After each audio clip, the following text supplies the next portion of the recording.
Hey there, Knicks fans. How you doing? That's right, I'm excited. It's your boy, Jonathan Macri, coming at you for another episode of the Knicks Film School Podcast with my co-host for a program about the Knicks, who are a 500 team as we sit here and record this. They may not be a 500 team. Actually, They will not be a 500 team when you're listening to this because they will have played on Sunday night, but we'll get into that in a second. First, Jeremy Cohen, how's it feel to be sitting here right now talking about a team as we speak, tied for fourth place in the Eastern Conference? It feels amazing. The fever. You could see people outside of the games. How exciting how exciting everything was. It was fantastic. All of it was great. Yeah. It's all wonderful. We're about, 12-16 right now. So we're about 14 hours removed from, I feel like this is the sixth time I've said this year. Is it the best win of the season? The Pacers win? It feels like every new win feels like, as you're saying, because the game before, the Kings game was just incredible. It wasn't in contention for best win of the season. The Hawks win was maybe, yes, exactly. Both Hawks wins. But the first Pacers win was good. Yep. The Celtics blowout in Boston was good. That was good. I don't know, something about this one where they just looked lethargic. Yeah. And then found a way. They really did. And it had all of the best storylines you want, right? It had, except for two missed free throws, you had RJ going off. You had Randle. It seemed like he was going to have a ho-hum game, and he still turns around and does what he does. Rose seemed like he had his moments where he just didn't really have it for most of the game, but just it's amazing how much of an upgrade like Derrick Rose having a bad game is over Elfrid Payton just playing. So that was fantastic. That wasn't nice. But come on, there's a reason why. I'm just pointing out when you're being unkind, and you're being unkind, Jeremy. Okay, fair. Nerlens Noel filled in admirably. He's really, coming into his own in some ways. It was a gutsy group performance. And of course, our Frenchman, notre petit prince, Frank. I had croissants this morning for breakfast. Well, très bien. So, yeah. It was all the things you want. And I think for me, the reason it was a really special win was because not only this year, but for many of the last 20 years, when something real is at stake, or real for this franchise at least, it feels like that's when they shrink from the moment instead of rise to it. And they were doing exactly that, going down 16 in the first half. And then, they came back from that. And then fourth quarter, same old story. They're really going to lose this game? Really? Seriously? After being up 9 in the fourth? And then they come back and win. So yeah, for all those reasons, great win. We're not going to talk about it too much. If you want to hear the extended thoughts on the win, go check out my post game on it. And as far as the Pistons game tonight, or last night, as it were, I really have to get used to talking about something that hasn't happened yet. If you want to hear my thoughts about that, also check your feeds, check the YouTube, the whole thing. We're recording this right now, though, ahead of time for a couple of reasons. One, as you may know, my wife is about ready to pop, and I want to make sure we get our usual weekend pod in together. And I could get the call right now from upstairs, Jeremy. Do you realize this? I could, and I would kindly, respectfully, and yet forcefully say, Dolores, no, you will wait. You will wait your turn. I get like an hour a week of John. This is my time. It's selfish of you. Actually, not even me. We get this time. This is our time. Knicks Nation gets this. But they tell you, Dolores, would you deprive Knicks Nation of a podcast to birth a human child? Ridiculous. It's not even that. They tell you to wait until the contractions are 5 to 7 minutes apart before you report to the hospital. So we would be being selfish by stopping this podcast. We would be taking up a hospital bed for another pregnant person because Dolores wants to get there before. So I won't stand for it. I won't. So, so with that call, that may happen any second. So we want to try to get this in as early as possible. And we also have, quite frankly, a lot to cover. And like full transparency, when me and Jeremy are talking about scheduling pods that are for a Sunday and they play on a Sunday. And I think this is a good entree into our conversation today.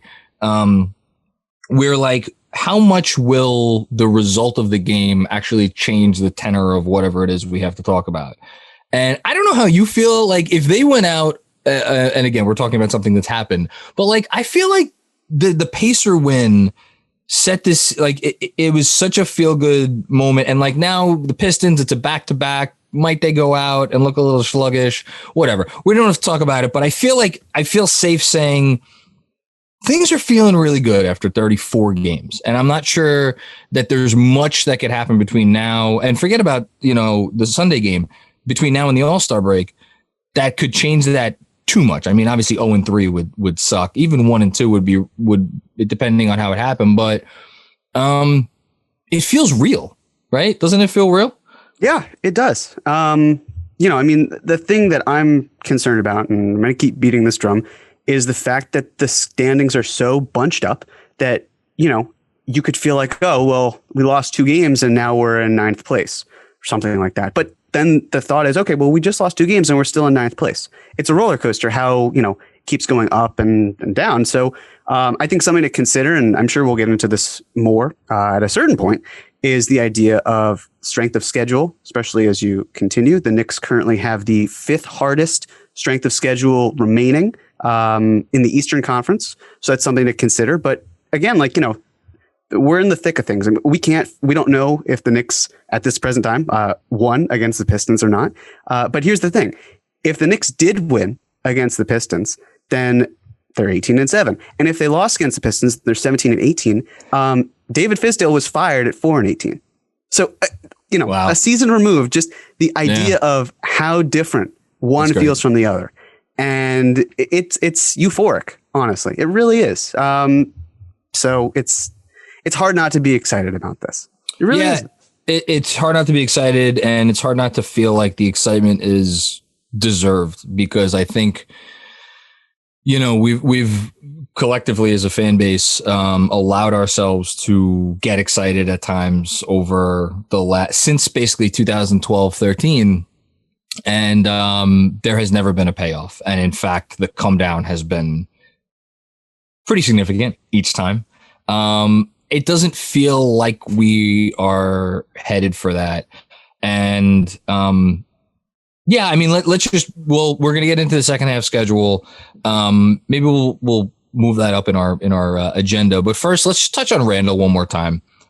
Because he went head to head against Domas Sabonis on Saturday night. And I don't want to say he owned him, but he kind of owned him a little bit, right? Yeah. Oh, he absolutely did. Yeah. He locked him up on defense. It was the best individual defensive performance from Randle I think we've seen since he's been a Knick, maybe of his career.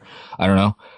And it just makes you think once again about, and we've talked about this already. We talked about it a lot last week with the whole max contract thing, which we're going to add some additional color to right now. But the fact that they have this guy here, it may, like every NBA team who wants to do something, you need a guy, and they have a guy. So that's pretty cool. Yeah. I mean, it felt personal to some degree. With this Pacers game where he really had something to prove. And he did. He absolutely did. He struggled in the first quarter. I think he had 3 turnovers, just really looked sluggish, but he turned it on. He hit a lot of really nice mid-range shots. And before you know it, he is the catalyst for so much of what the Knicks are able to be in. And, he struggled with 5 fouls, but his ability to stay in the game was crucial. And one thing I want to point out as well in relation to him having 5 fouls, Frank came in as a defensive sub, and we know that Frank was able to, take control, getting the steal, killing time off the clock at that final play. And then because some people were probably wondering like, well, why didn't he just go to the basket?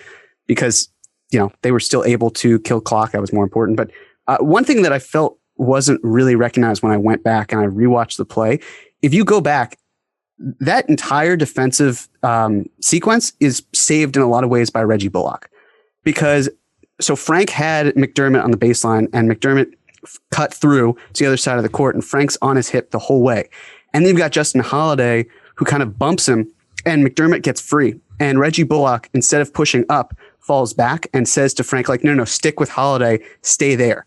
Yeah. And if you see Sabonis, he's looking directly at McDermott, about to throw a beautiful backdoor pass, and the game's tied. So, I mean, Frank had the glory in terms of what he did, but it was a really awesome way to see the communication and what Bullock was able to do to help keep that lead and ultimately the game.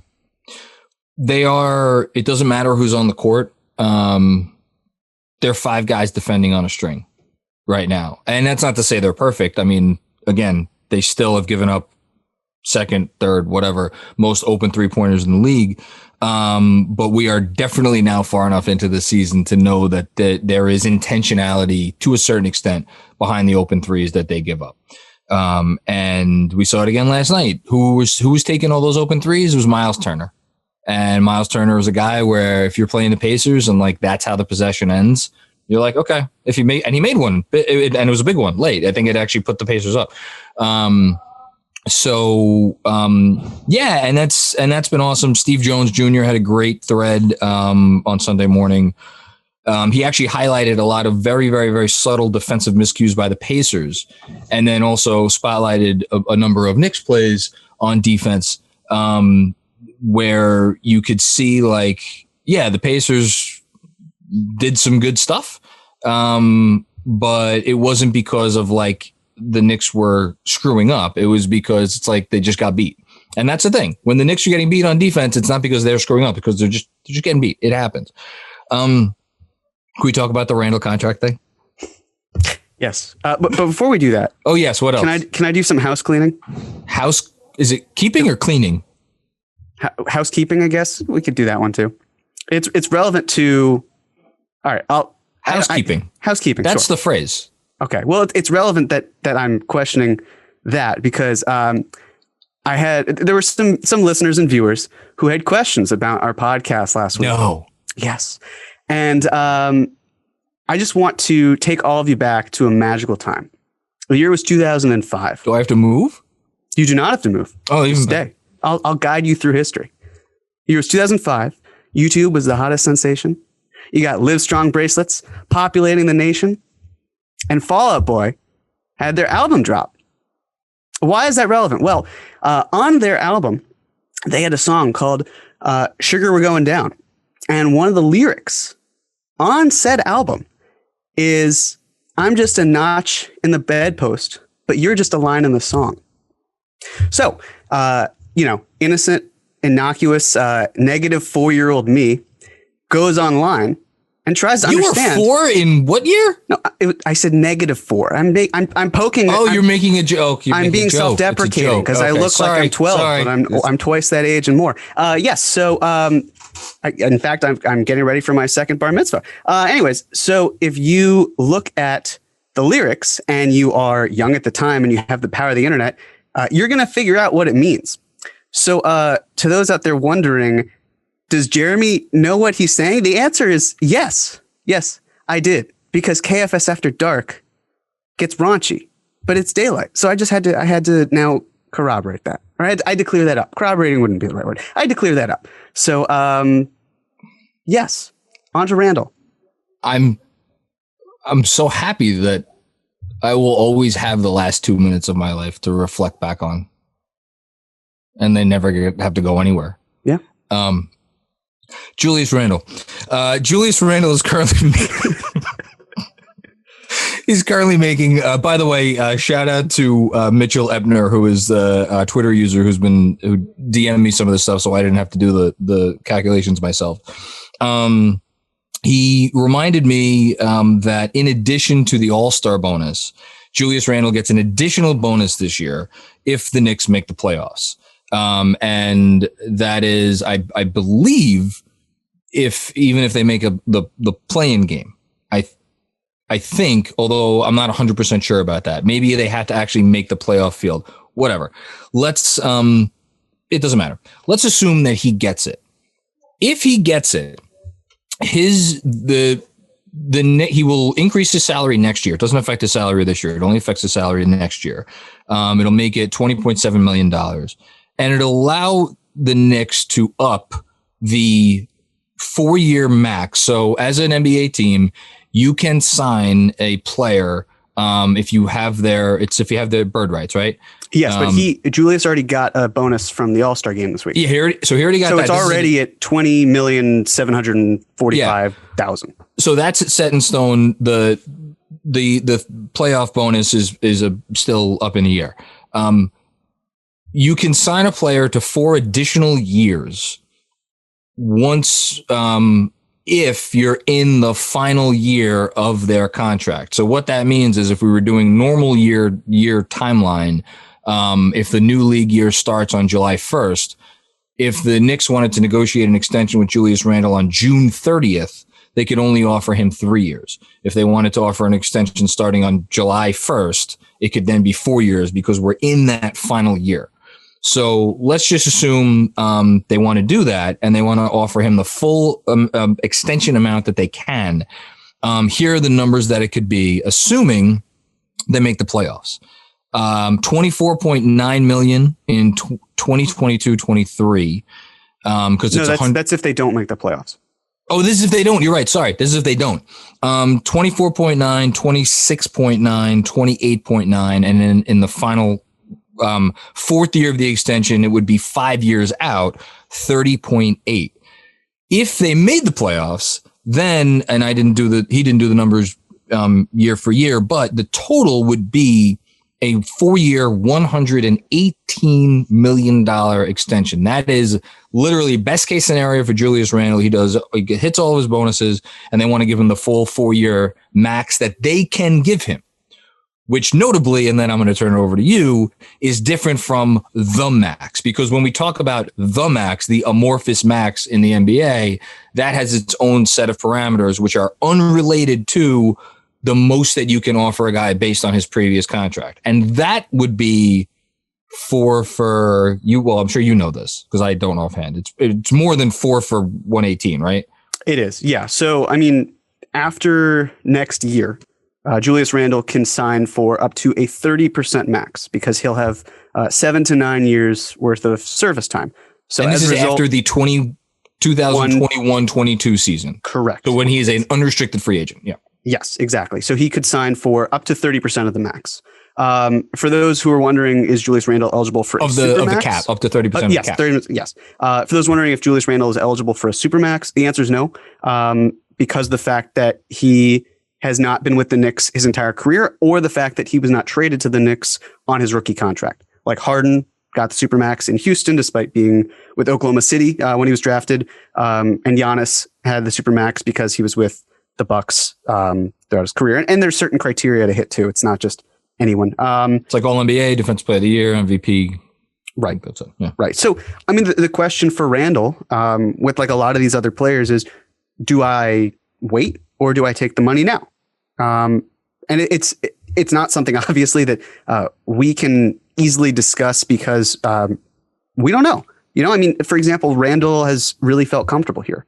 He knows there is the infrastructure in New York to keep him happy to a point where maybe he feels like, yeah, money is the most important thing to me. Let's do it. Or maybe he feels like, you know, I could still make a hell of a lot of money and work with this. And that's great because if he were to take this type of deal, right? Because this isn't a max contract. This is the max the Knicks can give him, you know, not right now, but pretty What's soon. The difference between this and the actual max that he'd be able to get? A 4-year max from another team would be what, 4 for like 130 something? I can quickly I'll look check. it up. You keep going. The difference here is that if he signs with another team and gets a 4-year max, it's only 5% raises. Right. Yeah. He's only eligible for 5% raises. But if he signs in New York, then he's eligible for 8% raises. So that's another thing to factor in where, you know, is he comfortable here? Does he want to stay here long term? Is he willing to take a quote unquote discount? Because the beauty of it, John, is that if Randle were to sign this type of deal, then we both walk away victorious because he technically gets a max contract, not the max, and he doesn't sign for as much as, you know, the amount that we were saying earlier. It's a starting salary of like, I think 26 million we had talked about in terms of what he's able to do. So, you know, it like that to me feels like a very perfect compromise for all the teams. And for us, because we don't want to be wrong. Exactly. We're both right. How often does that happen where we have differing points? I love being right. Being right is fantastic. Yeah, it's great. Great. I was off. It's 30% of the cap with 5% raises takes you to 4 years and 130, about 145, a little bit more than 145. Right. So obviously that's a pretty big difference between 4 for 118. And here's the way I think we put a cap on this conversation pretty simply. The Knicks are in a really nice position right now, which is that they can, I think, and you may disagree with this, but I'm curious. They can pretty comfortably go to Randle at the end of this season. If he keeps this up for the whole year, this level of play, and they could offer him the max that they can give him right now, I think most impartial observers would say, yes, that is a smart team building decision for the Knicks to make. To get a guy, to get an all-star, not just an I don't even want to say that because not all all-stars are created equal. The year that David Lee was an all-star, no offense against David Lee, but like very different than the season Julius Randle is currently having. But like a guy who's playing like a top 20 guy, if you could get a top 20 guy for under $30 million a year, you get the top 20 guy for under $30 million a year, especially when you have guys like Tobias Harris making $40 million a year. So that's the first thing. And then if Julius Randle comes back and's like, you know what, like you said, I want to wait and maybe test the market. At that point, they will have an additional year's worth of information, which is what you were alluding to last week to make your main point. So I'm stealing what you said. And then if he keeps it up for an additional year at that point, and it's then again, as the Knicks, with that added information, you probably have the right to be like, yeah, we'll sign you to the, I can't believe I'm saying this. We'll think about signing you to the 5-year full max. Now, that's a lot of money because that would be 8% raises and it would be 5 years. So then we're talking 5 for like would it be 5 for like 180? It's a lot. It's a ton. Okay. So I think all things considered, the Knicks would very much like for Julius Randle to be open to accepting the max they could offer this offseason. That's my guess, but they should. And, I mean, it's the sort of thing where Randle also really wants to make the playoffs. He's never made the playoffs in his career, and he's already 27 years old. So, and this kind of goes into a broader point as well, because I've seen thoughts and even questions posed at us for our mailbag, for example, that Schwinn and I did, this idea of dealing Randle. And I just want to talk about timelines, right? Because right now you've got a guy who is entering the prime of his career and he's having the best season of his life. And you hope it's consistent. You hope that he's able to keep playing this way. But I think that timeline is kind of skewed, right? Because what is really a timeline? What is the timeline? We have this thought in mind. Time? Exactly. It's a flat circle. Exactly. This idea of there has to be a window that's really wide. But the truth is you don't get Spurs windows. You don't get Warriors windows. Those are rare. Your windows are usually like 3 to 5 really great years. And then you just, you either start to rebuild or you're kind of a middling team or you're good enough, but not great. And that's okay, because if you're going all in on a timeline because that's what you care about, that's important. Like D'Angelo Russell, for example, when the Nets had that season where they finished as the 6th seed and they looked good, right? D'Angelo Russell was 22 years old. You could think, well, the timeline is around him, but it became a timeline of Kyrie Irving's 28? KD's 32? Yeah. Harden, 31, I think, is 30. Right. They're all older. Josh Harris, not Josh Harris. Joe Harris is a little bit older as well. DeAndre Jordan is in his 30s. So the whole point is that things can turn on a dime. And the idea of locking in Julius Randle to this type of contract, this 4-year max that is extended when the season's over, if you want to keep that player, you can build around that really easily. You truly can. And if you want to deal that contract, you can do that too. It's really easy to flip. Yeah. So, but I just want people to keep that in mind, because to me, if this Knicks front office wants to build a contender in the next 2 to 3 years, and it's easy to see them doing that, it's not necessarily going to be on the backs of the young guys. It's going to be using Julius Randle in a lot of ways to try to say, like, we've got one star. We can sign another star. We can trade for another star. Maybe we could do it at the same time. There are different ways that you can play around with this. But this idea of like, well, Julius Randle has to go, and then we'll start building around with the younger players. That's not really the soundest of strategies. I get the logic behind it. But if you have a player like Julius Randle in your building and you can add to that, do it. You don't have to subtract and then be like, well, we can make up for it, when there's a chance you can't. It's a really simple rule. If you're a legitimate title contender, that is the only time when I think you, from a correct philosophical team building point of view, can sign a massive contract that you know is a bad contract. If you're the Bucks, and maybe this is even a bad example because I think, Chris Middleton might even be worth what he's going to be owed, but like, you need Chris Middleton to win a championship. You can't replace Chris Middleton. You're going to give Chris Middleton whatever he wants, even if it's not a smart move, because you're competing for championships right now. If the Nets window is still open in 2 years and you have an opportunity to sign Harden for whatever the hell he's going to want, if it means you could potentially win a championship that year or the next year, you're going to do it. When you're in a stage like the Knicks are at, and like a lot of teams are at, you need to be a little bit more frugal in that. But it's not about like, oh, this person has to be on our timeline. It has to be, we just need to make sure we could, any contract we sign, we can still flip, and we don't have to pay assets to flip it. And that's the only decision that you really have to make. And I think that's why they would prefer to sign Julius Randle to the contract this offseason, because that contract you could flip. The max that you would sign him to the next offseason that's a little dicier. And it's just one more thing to add. Yeah. This idea of like, well, if you re-sign Randle, then you have to worry about paying Mitch, and you have to worry about RJ. And before you know it, you're out of money. Look, guys, there are teams that you don't keep all of your homegrown players.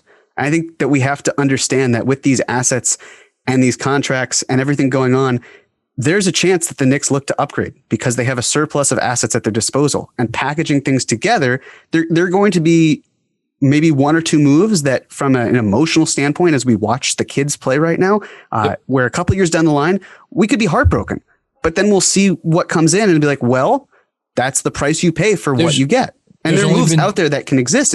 It's hard to accurately say like, well, that's who we should get.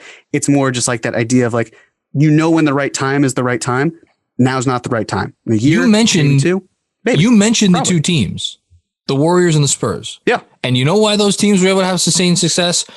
Steph Curry, 4 years, $44 million. Mm-hmm. And I don't have the numbers in front of me, but I know Tony Parker and Manu Ginobili were not getting anything close to what they could have gotten on the open market. Right. And they tanked for Tim Duncan, and he was maybe the best power forward that we've ever seen. Yes, and they brought in a ready-made first-team All-NBA player and added him to a guy who had won an MVP not all that long before. Like, these are crazy circumstances that happen. You cannot plan for these things. You cannot execute. Your window is going to be 3 to 5 years if you're lucky. That's it. That's the way it. Even the Pistons was a unique situation in the early 2000s when they went to whatever it was 6 or 7 straight conference finals. Those 6. Okay. Mm-hmm. So they didn't really have a max guys. They had guys who were making these like middling salaries. Like, they didn't have to, and even that ended at some point because it always ends. But yeah, this was good. I'm happy we did this. And we end up agreeing after disagreeing last week, which was just so painful. I could not go to sleep all week knowing that I disagreed with my lovely co-host. You want to go through the second half schedule? Sure, we could do that. And then we'll do a progress report, and then we'll finish up with a couple of fun things. Okay, I have it up on my good old phone here. Okay, you said it yourself. This is not easy. No, it's not easy. All right. First 4 after the All-Star break on the road: Milwaukee, Oklahoma City, Brooklyn, Philadelphia. Only good news here is Oklahoma City. Not only are they they have a net rating that is much worse than what their record indicates, but all that means is, the games that they hang around, they actually win. So, but they're not great at home. So tough first 4: Milwaukee, Oklahoma City, Brooklyn, Philly. And then we got a 4-game homestand that I feel like is going to be important. And I really feel, and the 2 games that stand out. So we start versus Orlando, frisky team, as we know. Then you got Philly, best team in the East by record at least, not by net rating. And then talk about dangerous. Back-to-back home games against the Wizards, who have been frisky of late. And if they're hanging around the fringes of the playoff, what do you call it? The play-in game, those games worry the shit out of me. Now, here's the interesting thing. Those games will be played, as long as everything goes according to plan, on the 23rd and the 25th of March. The 25th of March also happens to be the trading deadline. So maybe the Knicks get lucky and Washington goes on a little losing streak and is like, you know what? Let's blow this thing up while we still can. And deals Beal, which is a whole nother, we don't have to get into that right now, but like there's a chance maybe Washington has decided to tank by then. I have a funny feeling though, they're going to go the opposite way and they're going to be like, we're not trading Bradley Beal. We're going to go for a playoff spot. But don't those games worry you too? Yeah. Everything, all of it does. It's all worse. No, it really does. It's these next few games are going to be must wins because of the fact that, and I really do hate using must win because it's really not a must win, right? Because there's still time. But this idea of it catches up with you. And so not only, yes, the Knicks have the 5th hardest schedule in the East, but I just want to say as of right this moment, what the easier schedules for these teams are. So the easiest schedule down the rest of the way is Miami. That's a team in the East. That is close. The 5th easiest, the Hornets. The 6th easiest, the Cavs, who, despite losing, 10 games in a row, are still right there in the thick of it because this fucking playing tournament. The Cavs, stop with the Cavs. But think about it. If they were able to be 11 and 10, something like that. They have the worst net rating in the league. It doesn't matter. You can string enough games. Look, you're telling me that if the Knicks run into trouble with their schedule and the Cavs just win 2 to 3 games, that they're not right there. They have too many teams to jump. They have to jump Washington, Atlanta, Charlotte, Indiana. They're all this close. They're all that close. I think it's too many teams to jump. Listen, if you were telling me the Cavs didn't have to jump so many teams, I would agree with you. But here's the difference, right? A few weeks ago, we talked about the worst teams in the league. And what you'd said was you've got the Wolves, the Pistons, and the Wizards. And now, a few weeks later, we're talking about the Wizards being right there in the thick of things. I'm just saying it can change drastically. You can't count a team out until they're out because of how close the standings are. Fine. You don't have to say that they're favorites, but they're in there. They're right there. So, everybody in Cleveland's going to love you. Let's make sure we get this clip up throughout the great state of Ohio.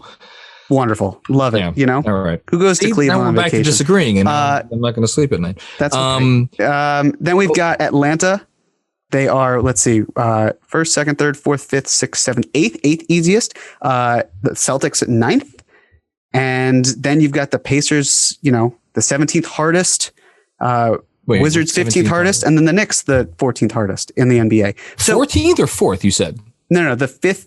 I'm going backward. So the Knicks have the 5th toughest, but the 14th easy. 5th toughest in the conference. Oh, in the conference. In the conference. NBA. Okay. All right. So, but those teams I was just saying in the East, that's actually the NBA as a whole, not the East. Understood. Okay. So apologies if there's any confusion. But the point here is that the Knicks have a much harder schedule than the teams around them in the East. Well, Atlanta and Charlotte and Miami are the 2 teams or the 3 teams rather, that you said that have easier schedules. That those worry me because to me, the way I'm looking at the East right now, and we'll continue going through the schedule in a second. Philly, Brooklyn, Milwaukee, they're in.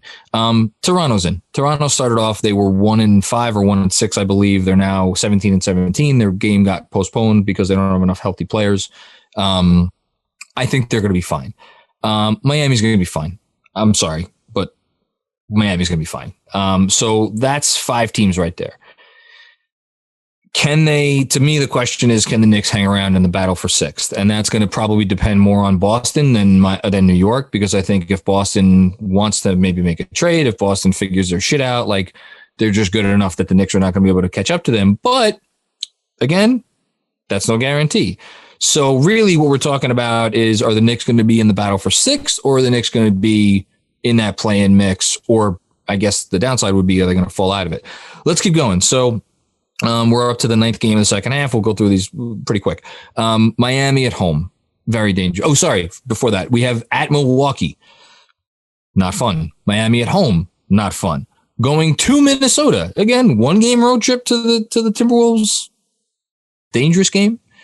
Then we got Dallas at home. And we'll talk about that when it comes. And then we got a feisty 3-game road trip at Detroit, at Brooklyn, at Boston. Don't have to travel very far for any of those, so that's good. And now here is the meat of the schedule. So if the Knicks can, let's say, hang around 500 through those first 8, 9, 10, 11, 12, 13, 14, 15 games, the first 15 of the second half. So let's say they could go 6-9, 7-8, something in that vicinity. That would be, then here's where you can maybe make up a little ground. They play 9 of 11 at home. And here's how the schedule goes. Home for Memphis, home for Toronto, home for the Lakers. Obviously, Toronto and the Lakers are tough, but like both of those games are home. Short road trip at New Orleans, at Dallas, and then you got a 6-game homestand. New Orleans, Charlotte, Atlanta, Toronto, Phoenix, Chicago. Phoenix is tough. Toronto's tough. None of those teams are easy. Any of those teams could beat the Knicks, but like, so that's why you nailed it. This is a hard schedule because we haven't even gotten to the really fun part, which is after that Chicago game, it is 6 straight on the road out west.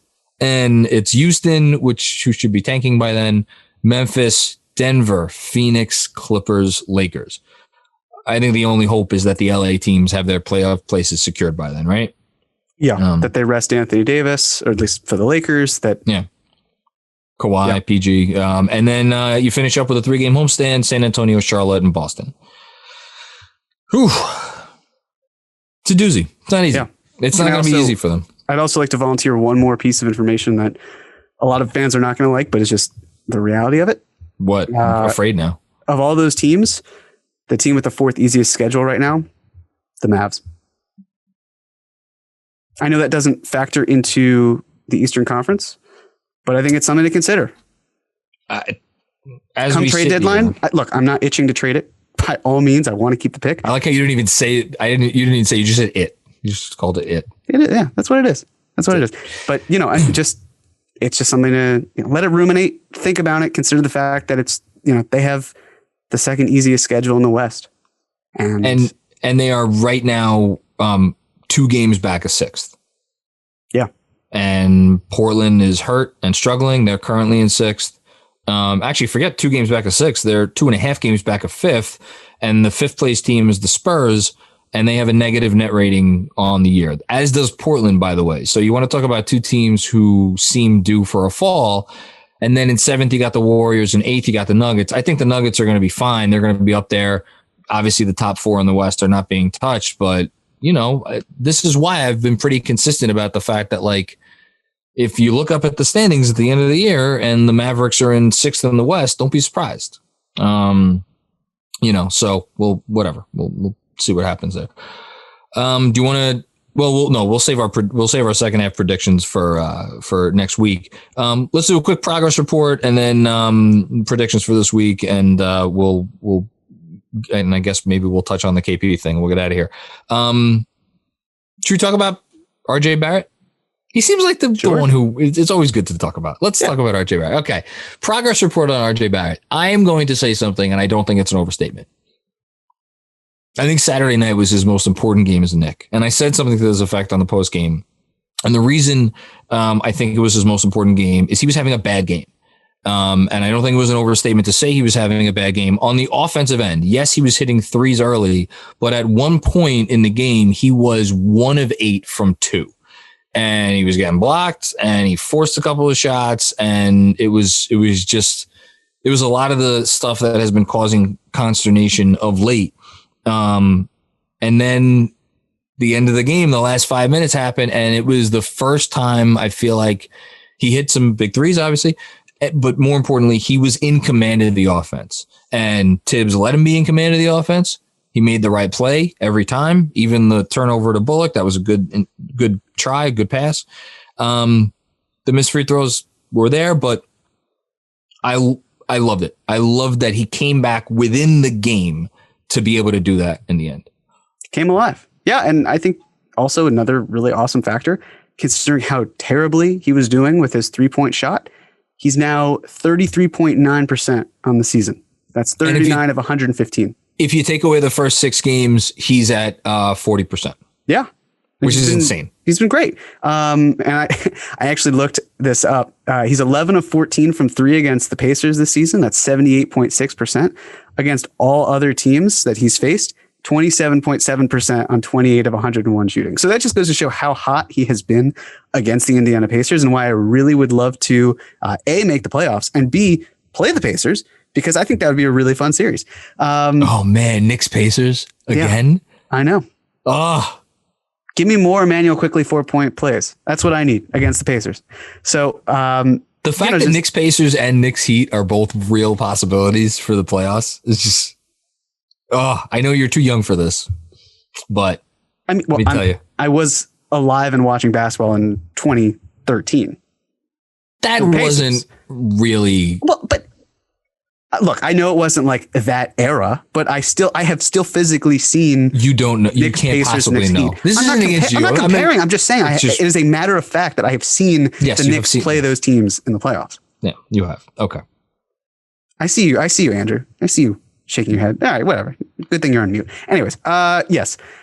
I'm not comparing them. I'm just saying that it's physically. Whatever. Fine. It doesn't matter. The point is, yes, RJ had a great second half. He came alive. That pass to Bullock, I agree. It was a shame he couldn't stay in bounds, and it was the turnover, but it was the right read. It was important. It was a great read. I love the read. Right. And, he's a hard worker. So he is still shooting a lot better from the free throw range this year, free throw line, than he is than was last year. I think he's up to like 75%, 76%. Last year he was at around, I think, 66, yeah, 67. I got his stats up right now. So RJ's current numbers, and I'll compare him to last year. He's at 43% from the field compared to 40% from the field last year. 30, as you said, 30, a hair under 34% from 3. Last year was 32%. The free throw here, 72.3 to last year was 61.4. And then obviously the counting stats are up. Not per 36. The per 36 numbers are pretty flat across the board, except rebounds. His rebounding has certainly improved, which is nice. Good rebounder. Yeah, and that has made a legitimate impact. When he gets a rebound and he grabs and goes, once he could really figure out what to do with it on the break, still a couple of dicey moments there. But no, it's I don't know how anyone could be disappointed, even with the ups and downs, because he's still a second-year player. He's still 20 years old, so you expect ups and downs, which is fine. Any other kid you want to touch on? That didn't sound nice. That didn't sound good at all. God. We have one head in a hand and we have one fist on a forehead. Emmanuel Quickly, we should note this week, did score 25 points. At one point, he had 25 points on 7 shots. 7 shots, and it ended up being 25 points on 10 shots. That was pretty cool. He has ice water running through his veins. He is his own slump buster, which is great. Another slump buster, something that if it was out of context, we would be in. Stop. Just not. I'm going to move on. Talk. Okay. That's been Progress Report for this week at Knicks Film School. Thank you very much. Okay, before we do our predictions, let's quickly, no pun intended, the KP thing from this week. There was we had trade reports. We had an anonymous agent say something to I forget his name, but someone who covers the Wizards, calling KP a cancer. Ian Begley pushed back on that a little bit this week, noting that Giannis has been out of the country. Porzingis' agent / brother has been out of the country, and that the narrative being that was peddled by the Knicks around the time that KP exited was perhaps overblown. And then I believe there was something else from I forget where that I saw this morning calling KP high maintenance. I'm not sure if that was in reference to his physical health or his general KP-ness, but a lot of stuff in the air. What? KP? Oh, KP. Oh my goodness. Wow. We're really rolling here today. We're really rolling. I should have seen it coming because that's the rule of three. That was the third one. And you just said I should have seen it coming. Okay. Any Porzingis takes for you, Jeremy? Come on, you're a professional podcaster. Push on through. Yes. Look, I think that it's all fun and good to laugh at KP, and so I'm gonna keep doing it. I'm not gonna stop. I think that nor should you. Right. Look, and I think there's this really weird idea that's out there that fans are rooting for KP to be hurt. That's not the case. Fans are not rooting for KP to be hurt. The fact is that KP is hurt.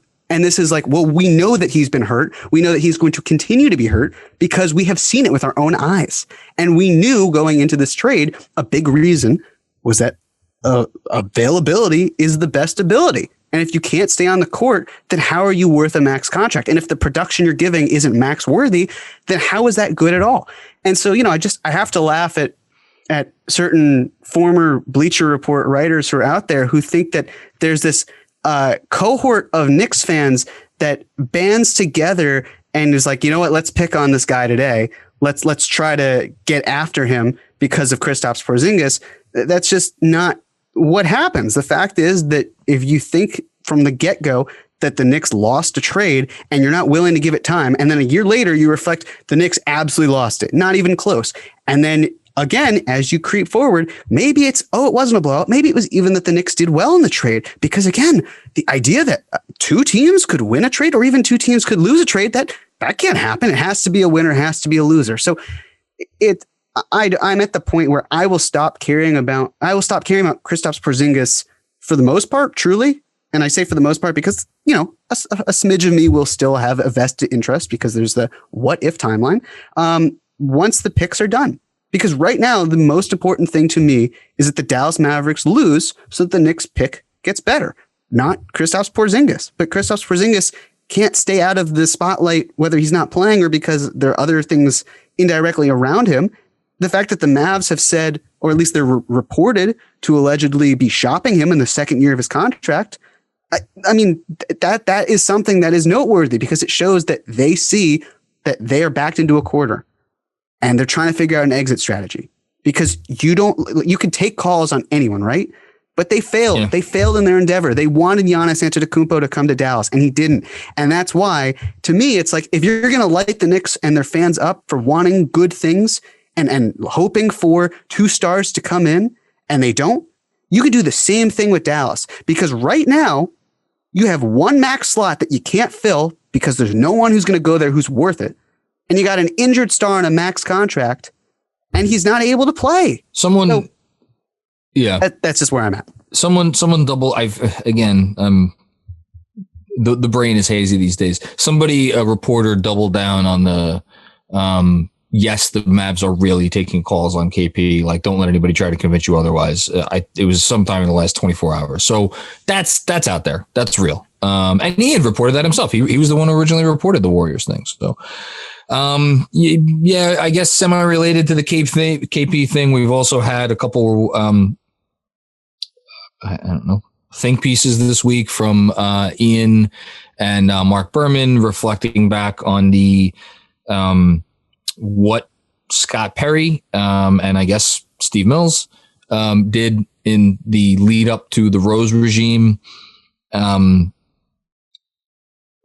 don't have anything to say on this because I have no earthly clue how much pull Perry had then versus what was Mills. And quite frankly, I really don't have a great idea of how much pull he has now, at least in comparison to the other people in the front office. As I have said on this podcast and as I have written, my understanding is that Leon Rose's operation is the name of the game is collaboration. And he wants to hear all the voices, which is why I will push back on anyone who suggests that the roster he has built or how he's going about making trades or picks or whatever is to try to just give Tibbs what he wants. That is nonsense. And it is a collaborative effort. We'll see if it lasts. We'll see. Collaboration is great in theory. It often goes wrong when things don't go your way.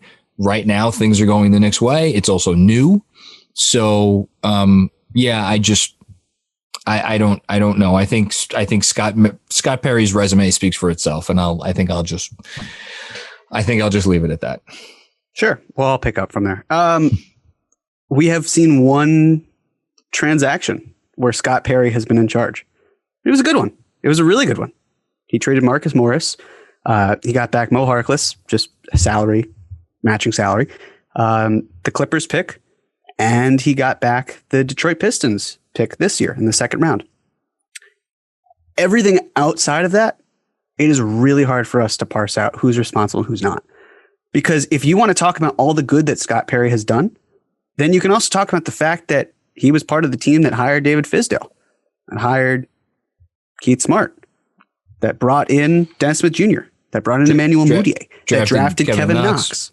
You can talk about the fact that he also brought in Mitchell Robinson. You can take the good with the bad. Like when the Knicks have made midseason trades under Scott Perry, they've sent out Kristaps Porzingis, Tim Hardaway Jr., Courtney Lee, Trey Burke, Marcus Morris, Billy Hernan-Gomez, Doug McDermott, and the 2018 Clippers second round pick. And they've taken in the 2020 Clippers pick in the first round, the 2020 Hornets pick in the second round, the 2021 first round Dallas pick, the 2021 Clippers first round pick swap, which isn't going to happen, 2021 Detroit second, 2023 Dallas first, that's top 10 protected, Dennis Smith Jr., DeAndre Jordan, Wesley Matthews, and now Derrick Rose. And also, I mean, it's worth showing that they also shipped out Dennis Smith Jr. and they shipped out one of the Hornets picks, actually. So what do you get from that? I don't know. That's the thing. I'd say that you did well, but it's like, okay, well, you got the picks, right? That's a great job. But you also have to hit on the picks.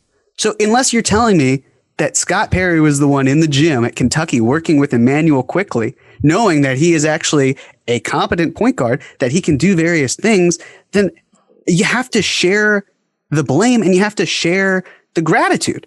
So that's my whole thing with Scott Perry. We don't have to say this dude needs to get the hell out of here, and we don't have to praise him. No, I'm not trying to one thing that he has done, one thing for certain that we know of where he had direct say and overruled anyone else to our knowledge, right? Because it could have been that they had the offer on the table and even Dolan intervened. We don't even know that. But for the sake of argument's sake, let's just say that Scott Perry is the one who came up with and pulled the trigger on that Clippers trade.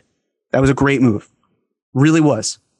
All the other stuff, the good and the bad, we can't assign blame and success. It's just too tough to do. He didn't, neither him, whether it's him and Mills, whatever, they weren't Isaiah Thomas. They didn't hamstring the franchise moving forward. Although there were people at the time of the KP trade who said this is worse because at least Isaiah Thomas never traded away a 20-whatever-year-old all-star. Now, in retrospect, that looks different. But they didn't take on, bad money. They didn't trade away future firsts. And then comparing that to Leon Rose, and again, Scott Perry is still here, which is why this whole conversation is convoluted and confusing and not really worth having. What has he done? He's hired Tom Thibodeau. And Tom Thibodeau, I think we could all assume and he didn't trade Julius Randle. And Scott Perry was part of the team that signed Julius. Again, we can go on and on. There's nothing else worth saying. Okay. Predictions. So we are predicting 2 games because we're not predicting a game that, even though it didn't yet happen for us, has already happened if you're listening to this. So we're going to predict the Spurs game, which is, that game's on the road, right? They go to San Antonio and then they come home for Detroit. And then that's it. We'll predict the All-Star game, right? Sure. Are we predicting the All-Star game? How do we predict the All-Star game? That's the thing. We don't even know what team Julius Randle's on. I guess we should predict Team LeBron or Team KD. Sure. KD shouldn't still get to pick because he's not going to play in the All-Star game now. He is, though. I thought he wasn't. No, he's not in the All-Star game, but he's allowed to pick. Oh, he is? Okay. Yeah. Who gets to go first? See, this is the question. I think we need to defer to Andrew on this one. Basically, this Detroit game hangs in the balance of who gets to win, because I'm pretty sure that I said 3-1 and you said 2-2. Sure. I think, if that's correct, might have been the other way around. You just go first. You can go first. No. You are the reigning champ. So I'm gonna. You haven't lost yet, so it'd be wrong of me to take it. So I'm gonna look like the bigger and better man here and give it to you, John. You go ahead. You make the selection. Andrew, is that okay? Go ahead. Predict the game tonight too, because if you're wrong, then it's fun. Oh. Okay, sure. And if you're right, you look like geniuses. Like either way. I feel like this is going to come back to bite me. I'm predicting 2-1 then. All right. Well, I've screwed you again, Cohen. I guess I'm predicting 1-2. You know, man, I can't believe that Dennis Smith Jr. went off for 100 points last night and just single-handedly beat the Knicks. No one else in Detroit scored. He just unbelievable. And how about that performance by the 2021 Charlotte second rounder? Just unbelievable performance. Just flat out ridiculous. Yeah. All right. 1-2. I have no other choice. This is very silly. I don't want to do 3-0. That's as we've said, the margin for error is just too. It's too much. That is where I want to end.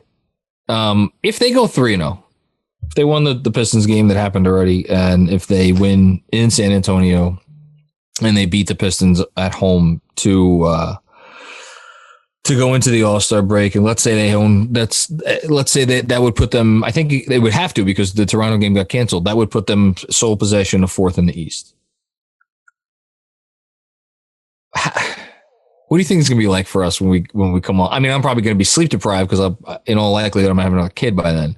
But what do you think this is going to be like for us next week? Are we just going to be euphoric? Are we going to be like, I don't even know. I'm not even going to know how to handle that if that happens. It's going to be chaos, because we'll have an entire week of no basketball. And in that case, you would be, in prime playoff position. You have bragging rights for a week's worth. That'll buy you time. Yeah. What could go wrong? All right. On that note, Jeremy, anything from you before we get out of here? That is all. Andrew, anything I forgot to say? Not that I know of. I'll just, on behalf of Knicks Nation, since this is probably going to be the last time we talk to you as a father of one, congratulations, Don and Dolores. This is obviously an incredible time, and as your Knicks Film School family, we just wish you guys all the best and, an eventful week. I think I speak on behalf of Jeremy. Watching you go through this as a trip to the store is like... It's not a trip to the store. That was a bad analogy by me. Right, but that's not even... That's actually what is happening. We've been trying to set up, like, okay, it was Knicks Film School. Like, are we shutting down for a week? And you're like, no, I'll do the post from the delivery room if I have to. Stop it. Shutting down. I have the iPad charged. It's ready to go. I genuinely want you to do from the waiting room and like mid point about Emmanuel quickly be like, oh, by the way, she had the baby. And you're like, great. Well, so IQ, by the way, is ice water. It is Vades. Just that's your dedication. I'm just imagining John in a mask being like, what's up, everybody? It's your boy, Jonathan Macri here. Yeah, I have to have the mask I got my wife. She's in labor. Say what's up, honey. The mask is going to be cumbersome. But I didn't think about the mask. On behalf of your Knicks family, okay. Thank you. Yeah, I mean, let's just hope it all goes okay. And everybody, go give a rating or a review and a review. Rating and a review, right? 5 stars. Yes, there you go. And we love you. Smash that like button. Yes, hit slam the like button. Smash it. Smash it. K penis forever. Oh, we'll see you next week. Adios.